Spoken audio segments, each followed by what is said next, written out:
Hi everybody, Dan Illman and Matt Bernier, the DRF Bets Wednesday. Race of the day is the feature at Belmont Park, race number 8. You can bet it with a DRF Bets account. It is Preakness week. We've got a Preakness deal. Bet the Preakness with free cash. Get a $100 deposit match bonus only at DRF.com/bet. Here's the field for race number 8 at beautiful Belmont Park on Wednesday. 6-furlong New York bred optional claiming race. For free formulator pass performances of the race of the day, head on over to the Race of the Day event page on DRF.com. Download them, handicap along with us. We'll take the field in post position order. And Matt, down towards the rail, we got a lot of speed with Tribeca. Yeah, honestly, I think there's only one way for this horse to go. Breaking from the inside.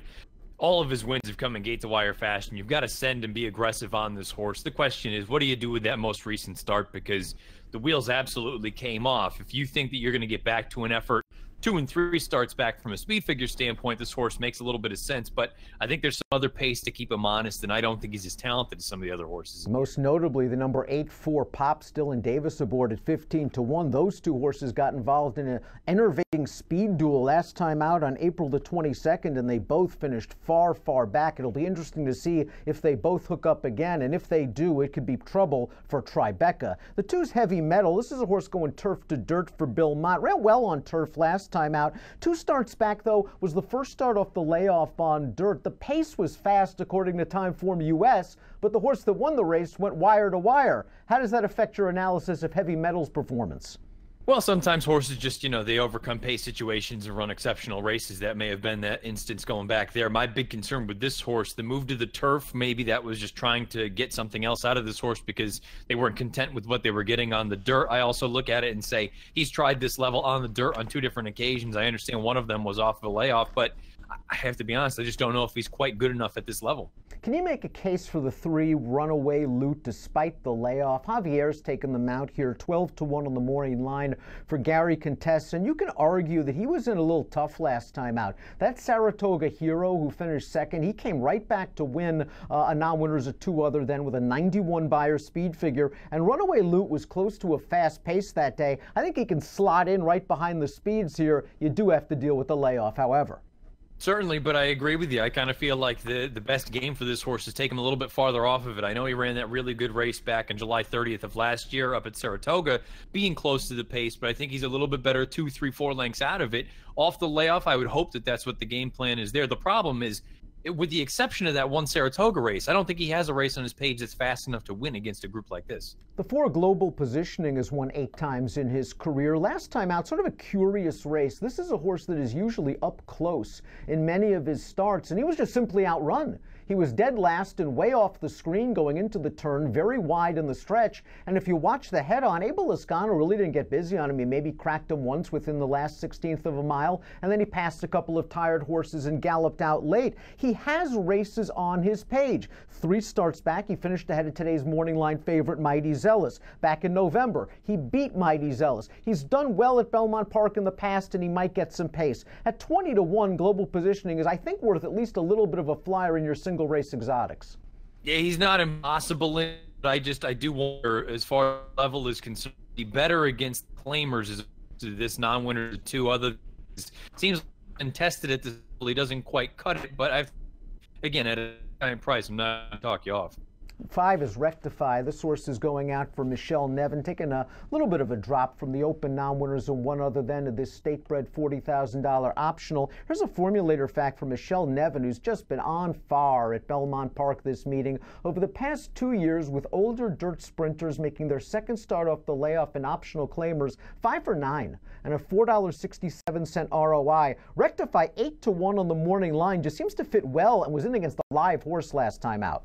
Yeah, certainly. You can see Jewel Condisco was the next out winner. Ford, we know what he's capable of on his best day. I have to be honest, the question for this horse is, do you think that his best days are past him? Because his recent form doesn't suggest he can win a race like this. But if you go back to early 2017, he has a number of races that are good enough to win against a group like this. So the question becomes, do you think he's good enough? I have a little bit of faith in Nevin getting this horse to take a forward move second off the bench. And again, Jewel Condisco came back, won an open Open, now winners of one other then with an 88 Beyer speed figure. Sal the Turtle returned off a long layoff, and I guess we can give him a little bit of a mulligan for that spot. Just an even performance. He did some good things during the early part of 2017, stakes-placed sprinting. Second off the layoff for Steve Asmussen, another horse that has the tactical speed to be well placed. He just has to find his best.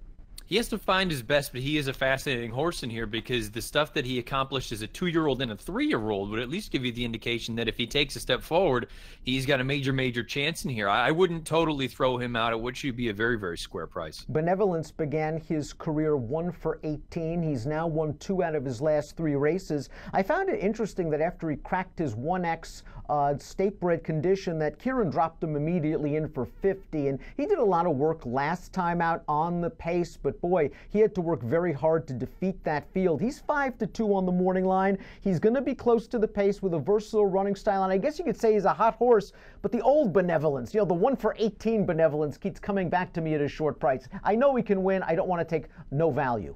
I agree. I mean, 2.5 to 1 seems entirely too light. I think he floats up a little bit from there. To me, he's the kind of horse much more interested in underneath than on top because we mentioned it. 10 times second or third from 21 lifetime starts. Sure, he's won 2 of his past 3, but against non-winners of 3 life in that state-bred N1X, he's facing the best horses of his life here.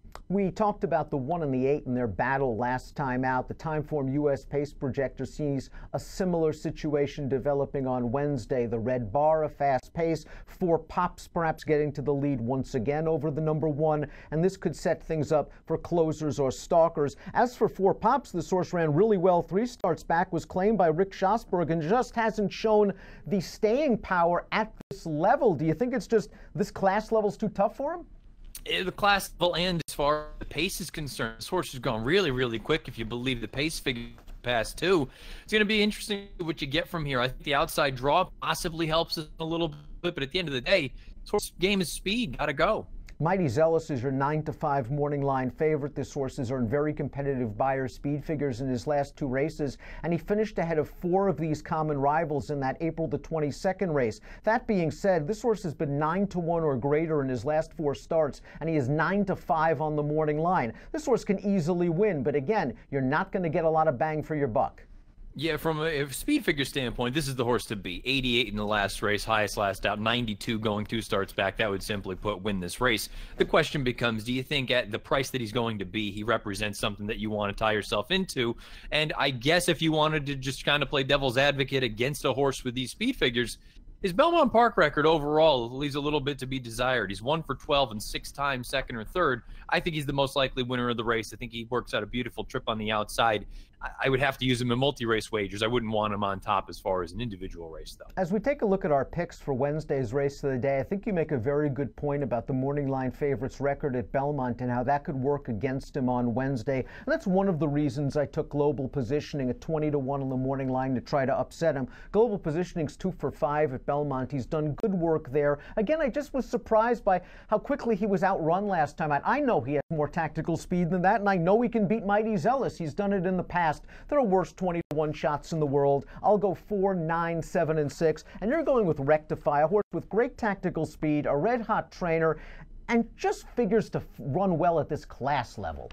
That's kind of what I'm hoping, and I also think that transition over to Michelle Nevin, that barn is red hot right now, and I think maybe if you get a forward move, maybe he realizes what he once was at one point, because he's going to need every bit of one of his best races to win here, but I think he should get a very good trip in here, and again, I think Nevin, second off the bench, first time going out for her barn. I think this horse takes a step forward. Big formulator fact in your corner with the 5 Rectify. Give me numbers. 5972. 5972 for Matt, 4976 for me in your Wednesday DRF bets race of the day. Again, it is Preakness Week. We have got a special Preakness Week deal for new DRF bet subscribers. Bet it with free cash. $100 deposit match bonus when you go to drf.com/bet. Approximate post time for the 8th at Belmont on Wednesday, 5:18 Eastern. Good luck.